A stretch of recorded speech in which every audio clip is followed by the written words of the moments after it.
Hello, book lovers. This is a Blue-Eyed Black Devil, and I'm here to give a recap and review, or semi-recap and review, of the book, The Upper Room, by Mary Monroe. Welcome back to the channel. So, yes, I guess it's been a week and a half or 2 weeks ago. I posted to YouTube that this would be my next selection. Now, book lovers, this book it has 4 sections or 4 parts. And that's how I am going to recap and review by the different parts. But I'm also going to have at least one part which is what I am about to do now, where I'm just going to set up the book, tell you a little bit about the author and the book and my observations as such. And I am going to call this part 1, the setup. Okay, so here I go. The Upper Room was written by Mary Monroe. Now, about the author. Mary Monroe was born in Toxey, Toxy, Alabama, on December 12th, 1951. She was the third of 4 children and the first in her family to graduate from high school. What impressed me most, though, was that she didn't go to college, nor did she ever take any writing courses. Yet she manages to repeatedly make the New York Times bestsellers list. She is a divorced mother of 2 who resides in Oakland, California, but she travels the globe collecting storylines for her books and novels. The Upper Room was her first novel, and it was published in 1985. Now, about the book. The story is set in the mid-1960s between 2 best friends, Ruby Jean Upshaw Montgomery, who was the 7th daughter of a 7th daughter and a preacher, and her best friend, Othello Johnson. She is the illegitimate daughter of the notorious Cajun Queen. Now, both girls were born and raised in Shreveport, Louisiana. At age 15, they got the bright idea to quit high school and leave home to go in search of work. The story takes place between Louisiana and Florida. Other observations. Mary Monroe is definitely one of my favorite authors. Although I have only been reading her books for the past 2 or 3 years, the very first books I read was her series, The God Don't Like books, or God Don't Like Ugly, God Still Don't Like Ugly, God Ain't Through Yet, God Don't Make No Mistakes, God Don't Play, and I can't remember the other one, but those are some excellent books. Now, I find Mary Monroe's writing, I find that she is an excellent storyteller. She's very engaging and has an incredible sense of humor. Oh, her dry wit gets me every time. Now, there are a couple of things in this particular book that I really didn't care for. Like, I don't like the way Ruby's Ruby's inability to have healthy relationships with her son or others for that matter. I don't like the way her son curses around her, talks back to her, and just insults her. I believe the reason these things don't sit well with me is because I was born, raised, and still live in Alabama. And that's some things children just did not do when I was growing up. You would never dream of cursing in any adult's presence, let alone a parent or a grandparent. And then you certainly wouldn't be insulting them, calling them fat and calling her a big black this, that, and the other. That just wasn't tolerated. So that part I didn't find funny when he was talking to her the way that he spoke to her. But she apparently was all right with it. Okay. Now, that completed part 1A, the setup.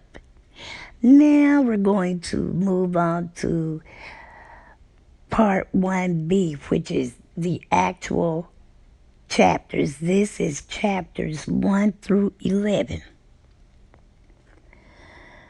And I am going to be talking also, book lovers. You know me, I will be commenting. I don't think it's really many sidebars or story times I can interject here, but if the need arises, I will let you know. All right. Ruby Montgomery, also known as Mama Ruby, is, like I said a while ago, the seventh daughter of a seventh daughter and a preacher. She is described as being just as round as she is tall. She's a 30-year-old black woman with a round face, small brown eyes, heavy black eyebrows, generous lips, a nose too wide to be considered handsome, pie-pan feet, and a bell-shaped body. Okay. I would just like to see what that would look like in caricature form. Okay. She became the most requested worker Madame Maureen had, despite her looks and her size. Now, Ruby has a son who she gets to do her bidding. She's just polished off her 12th beer that day, for at least that time anyway. After she finished that last beer, she looked around the room as she wonders where her teeth are. Ruby's best friend, Othello Johnson, remember she's the illegitimate daughter of a notorious Cajun queen. Well, she has sent her 4-year-old daughter, Alice May, my goodness, Alice May, to get Ruby to come help deliver her latest baby. As Ruby was preparing to leave, Alice May asked if she could play with her teeth. She said that Virgil lets her play with them when she gets drunk and they fall out of her mouth. Well, that got Virgil a cluck upside his head from his Mama Ruby. Now, they, meaning Ruby and Othello, when they left Shreveport. They went to New Orleans to find work in a bordello. After being turned down by most of the madams in town, Othello decided to go to the madam that her mother had once worked for. 54-year-old Madam Maureen O'Leary. Both Ruby and Othello had their babies close together. Yeah, Ruby had Virgil first, and then I think like a month later, Othello gave birth to her first child, which was a boy she named Clyde. Okay. Ruby confided in Othello that she'd always wanted a baby girl. They are reminiscing over childhood memories when Ruby used to take Othello's dolls if Othello didn't just give them to her. Years passed, and now they are 30, and Ruby still wants a baby girl. Othello begged Ruby, because she's in labor now, she begged Ruby to lay her hands on her bosom to pray for her and her unborn child, and she does. This is what she prays. She prays and she to the Lord, and she says that the father of Othello's unborn baby is a low-down, dirty, funky, no, let's get it right. She called him a low-down, funky, black dog who is not fit to touch the devil's hand. Oh my gosh. And she's just gonna keep calling people low-down, funky, black dogs, apparently. Ruby is delivering Othello's baby. Now, Ruby wants the baby to come on so she can get back home to finish cooking. When Othello cried out in pain, Ruby told her to shut up. Othello begged Ruby for help. She asked for a shot of gin. Call the Roots woman. Please, Ruby, do something. Ruby replied, "Didn't I tell you to shut up?"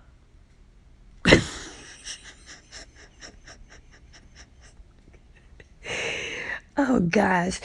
Ruby calls Othello's 8-year-old daughter, Colette, to bring her another beer. So she's on beer number 13.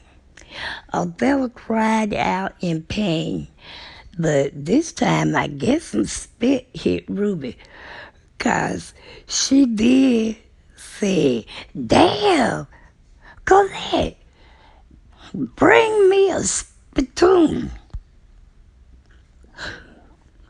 Boy, it must have been rough back then. Okay. So Colette brought the spittoon into the room. But then the children started coming into the room asking questions. Babette, age 9, asked if their mama was gonna die. She told them no, but she said it like she was kind of disappointed that Othello was gonna live. Next came Job, age 6. He asked where she got her duster. She said she got it at a sidewalk sale, and she asked why. He wanted to know. He said he'd never seen anything like it. Now it's Colette's turn, and she says, "Mama Ruby, what happened to your feet? And why are they so big and flat? Ruby told them to stop asking so many silly questions. Then she sent Clyde to get her a bowl of water. Wiping her face, neck, and hands. After she wiped her face, neck, and hands, she quickly drank the rest of the water from the bowl. And the children just cracked up laughing. And Ruby got mad, and she didn't just kick them out the room, she put them out the house. So they were like, but it's dark and the mosquitoes are out. She was like, get out. And she threw the bowl into the crowd. So the children ran out of the house laughing. When Ruby found that there was no more beer, she almost became unhinged. She sent the kids to go get some more beer from the bootleggers. 2 hours and 6 beers later. So she ended up drinking 19 beers in one day. Okay, 2 hours and 6 beers later, the baby was born. Ruby told her that the baby was stillborn. This was Othello's second stillbirth. Oh, she begged Ruby to try to revive her baby, but Ruby said she had, but it didn't work. She then asked Ruby to bury the baby because she was stressed and depressed. And I know that's understandable. Ruby insisted on naming the baby before she was to be buried. Othello told Ruby that she still couldn't understand how Ruby, who was said to have had healing hands, why she couldn't bring this baby back around. And Ruby just told her again that she tried, it just did not work. Othello said to Ruby, now Ruby, you're the Lord's pet N-word or the Lord's pet ninja and the devil's walking stick. Are those supposed to be compliments? Okay. Ruby blamed the devil for her being big as a Cadillac. She now says that Satan is also a low-down, funky black dog. Ruby is at home talking to Virgil about burying Othello's baby. This is when we find out that Ruby is a chastiser. She once chastised 2 men who worked for the IRS because the first one questioned her about a stolen income tax check. And then the second one was chastised for questioning her about the disappearance of the first one and the stolen income tax check. Chastising, that's how she referred to it. Now, she also chastised a man she said had sexually violated her. If Virgil seemed to question or suspect her ulterior motives, She starts crying and saying how Christ-like she is. And all of a sudden, in the middle of all of that, all of a sudden, the baby stirred. Where Ruby had told Virgil she thought she heard something. At that time, she didn't know that it was a baby's cry. But she sent him out on the back porch because she actually had sent Virgil. He was supposed to walk Alice May home. But she thought that Alice May had come back for whatever reason. But when Virgil went outside, he didn't see her anywhere. So they went on talking. But eventually, they did. Well, Ruby did hear the baby stir. Ruby and Virgil are trying to keep anyone from ever finding out that the baby lived after all. After Ruby fed the baby falls asleep. Virgil thought she died. He says to Ruby, "She died again and I didn't have anything to do with it." Ruby tells him that they're going to leave town. They're no longer going to be friends with Othello and her kids. Now, that was not something Virgil expected to hear because Othello was his mother's best friend and he got along pretty well with her kid, Othello's children, especially Clyde. Well, Ruby woke Virgil up in the middle of the night and telling him to pack his belongings because they were getting ready to haul ass. And that's what they did in the middle of the night, just like that. Now, they went to a shelter in Goons, Florida for the first 5 days after arriving. Now, book lovers, I'm not sure if Goons is real or fictitious. Ruby found a house and enrolled Virgil in a little country school just within that first week of arriving in Goons. She spent the first few weeks in the upper room talking to Maureen. One night over dinner, Virgil mentioned that there was plenty of room in the backyard for the chastised if anyone ever had to be, touched up. That is, Ruby says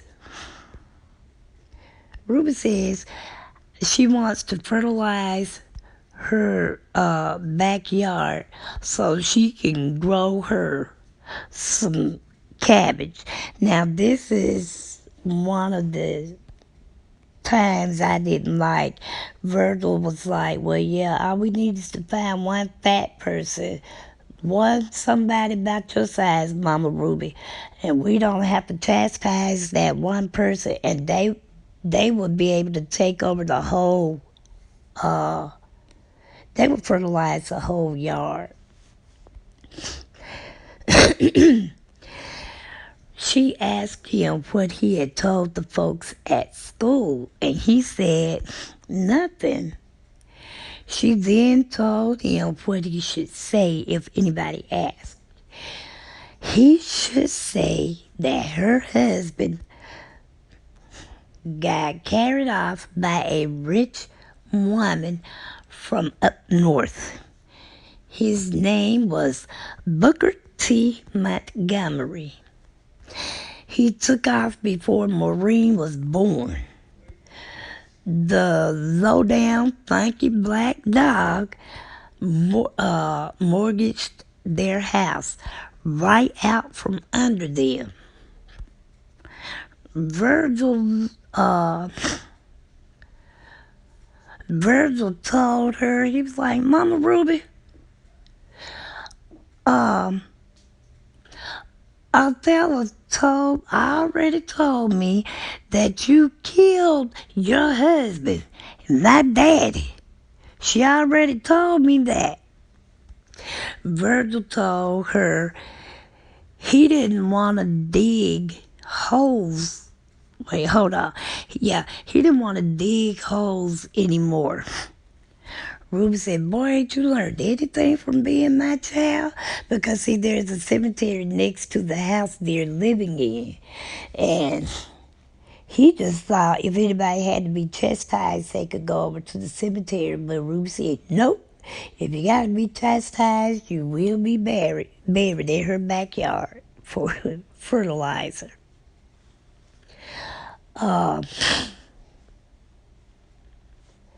So when he told her he didn't want to dig holes anymore, she decides to test his loyalty to her by asking him if he would stand by and watch her be violated sexually. His answer was brutally honest. Well, he added, if she was to get into a confrontation with anybody, he or she would more than likely be the main one needing help when dealing with Mama Ruby. Now,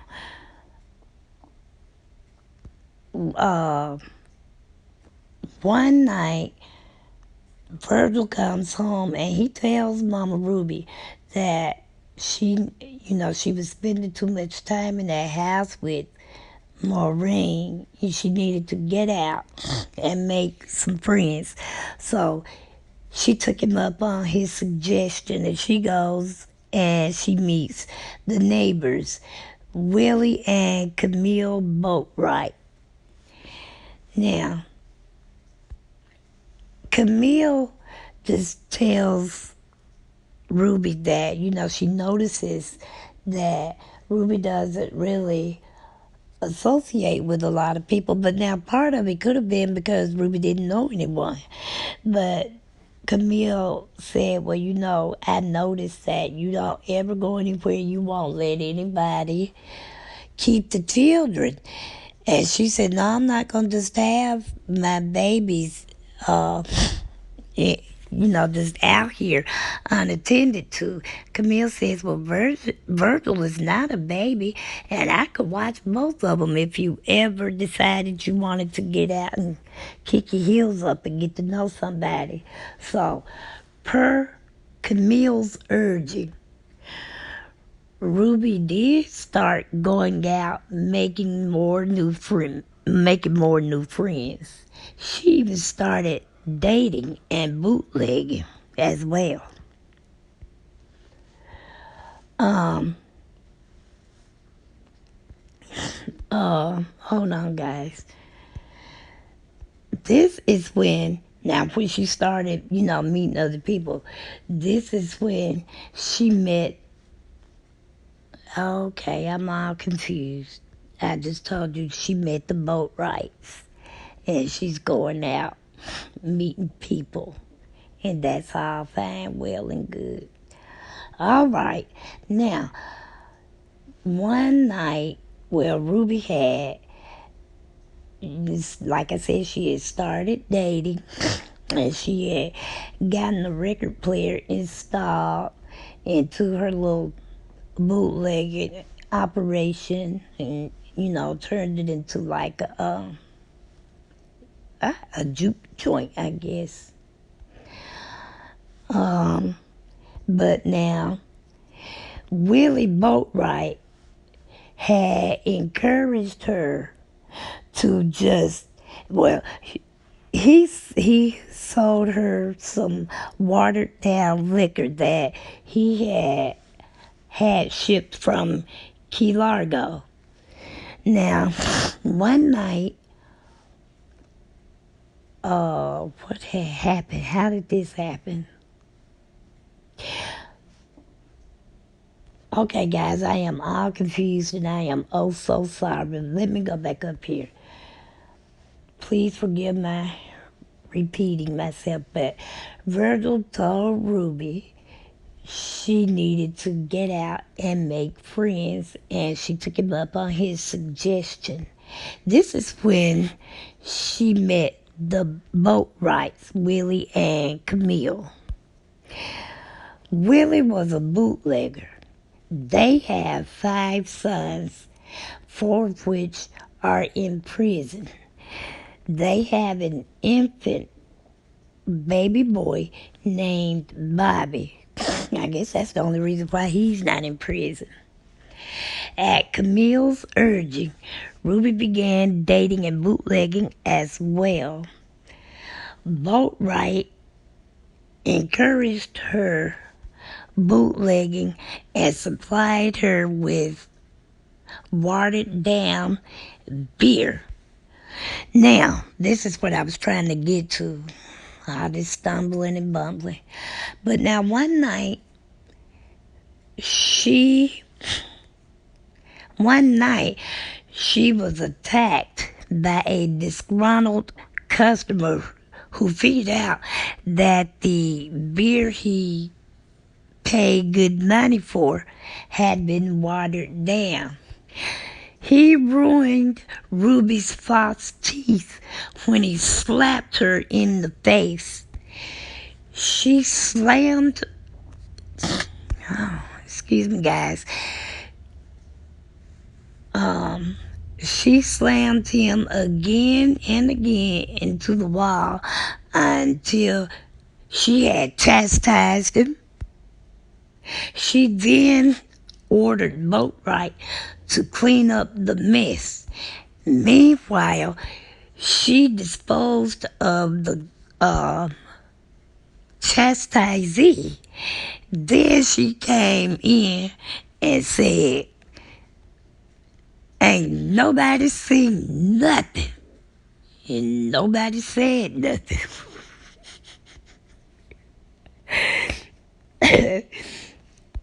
All right. Boatwright found a set of false teeth at a panhandling flea market. He presented them to Mama Ruby on a paper plate.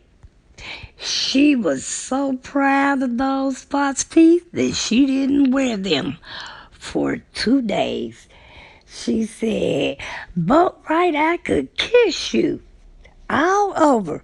Boatwright stepped back and said, ain't no woman gonna kiss me all over unless it's my wife.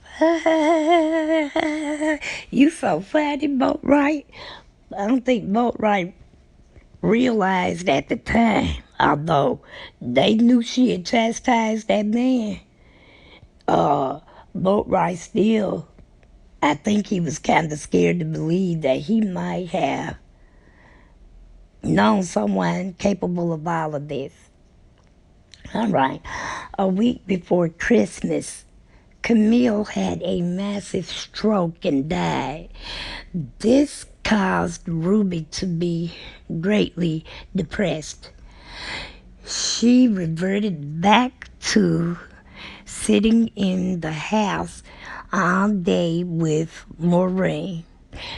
Willie gradually coaxed her out again, saying Camille wouldn't want her to mourn her passing. He set her up with a date with Slim Dixon. One night, he, meaning Slim, took Ruby dancing, but this particular night, the saloon was unusually crowded. They were dancing when Ruby accidentally knocked over a table of an ex-convict named Mac.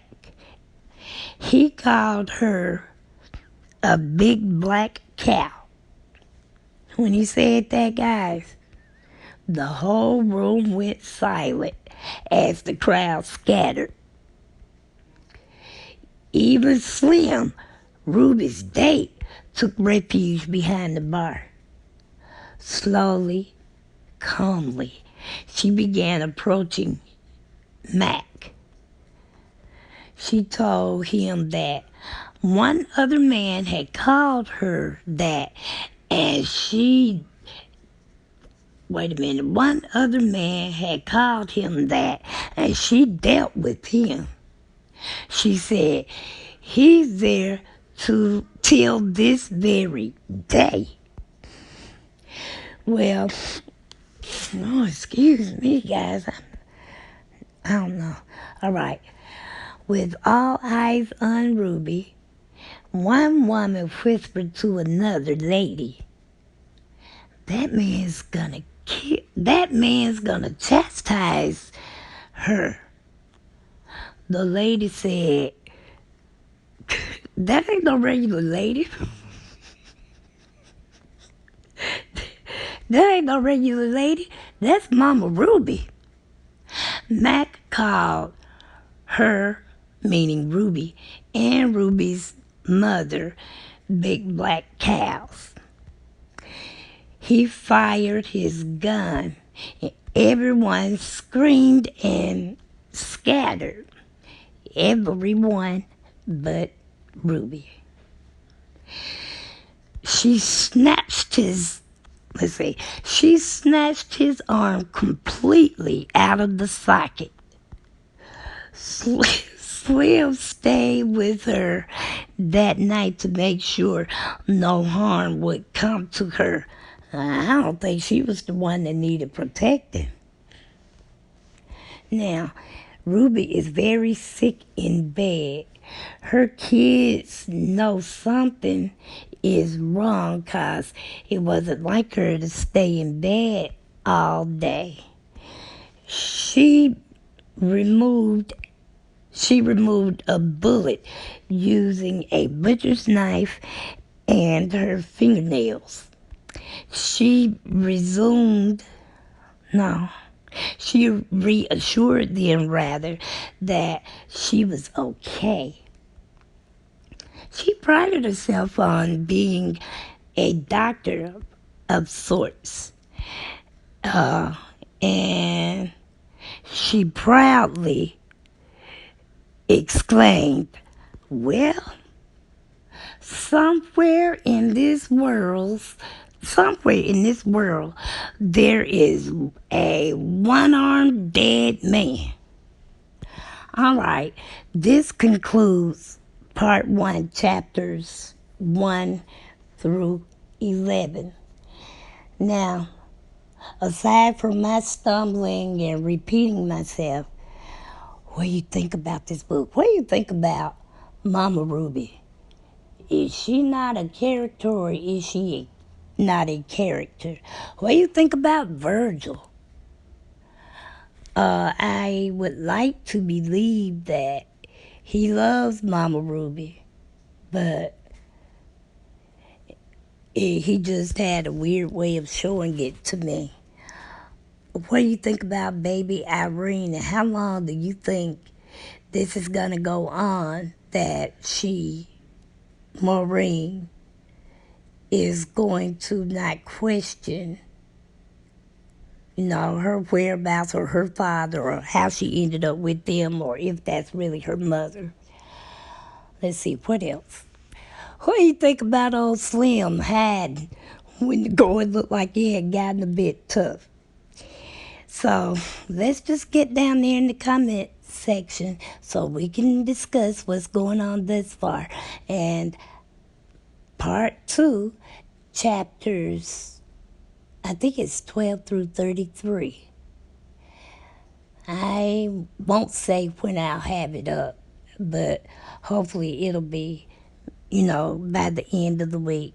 But in the meantime, visitors, feel free to join us. Subscribers, let's make them feel welcome. And if you haven't already, please like, share, comment respectfully, and hit the notification bell to be notified of every video I upload. And also, if you haven't done so already, please subscribe. In the meantime, until we read again, book lovers, thank you for listening. God bless. Happy reading.